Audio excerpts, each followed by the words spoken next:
Ayaw mo na matawag na homewrecker. Lumayo ka dun sa lalaking yon. How was I supposed to know na pupunta siya sa wake ni Professor Acosta? At malay ko ba that we would go on the same day? Oo nga naman, Mamay. Kung alam niya lang na may gulo doon, iiwas yan. Alam niya naman po, hindi po mahilig mag-umpisa sa gulo tong batang to. Ito ka na naman. May humihingi ba ng opinion mo, ha? Sometimes. Look, I know it sounds unbelievable, pero in under 5 minutes, nasa harap ko siya.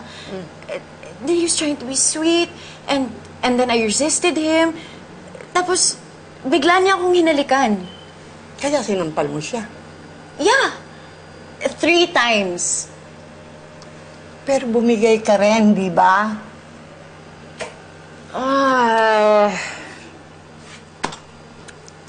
Hindi kasi ako nakaiwas because he was holding me too tightly.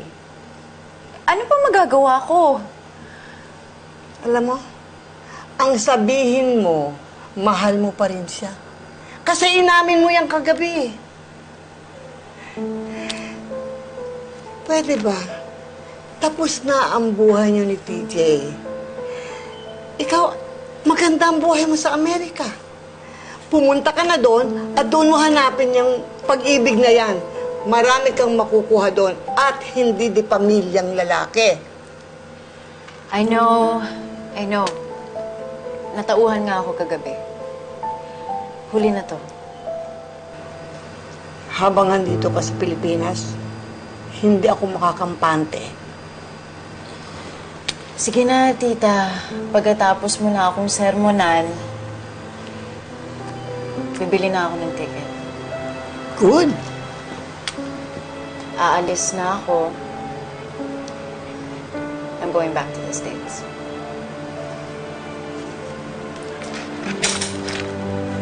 Oh, limaw kape.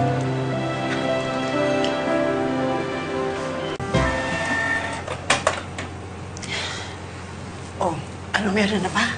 Si Tita Rose talaga, sigurista. O, miti ka na. May ticket na. Ay, naku, sa wakas. Naku, thank you. This is good. Aray, ang sakit naman pakinggan nun.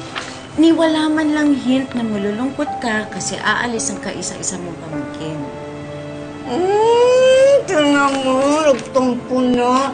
Hindi naman kaya ako masaya kasi alam ko na mawawala ka na rito. Meron ka ng kalayaan. At saka, hindi ba, marami ka pa rin namang mga naiwan doon mga problema sa States, hindi ba? I know.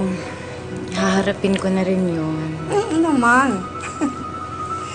O siya, lalabas muna ako, tita. Magpapaalam lang muna ako sa mga kaibigan ko na alam kong mamimiss ako at malulungkot na aalis ako. Maliit. Mahal ko din naman kita. Malulungkot din ako. Kaya ko lang gusto umalis ka para mawala ka na rito sa peligro. Ha? O sige, aayusin ko na yung mga damit mo. Sabihin ko, Osang, prepare na yung mga maleta mo. Grabe ka naman, Tita Rose. In 3 days pa naman ang flight ko. Pinapaalis mo ako agad? Hindi naman. Prepare ko lang naman yun.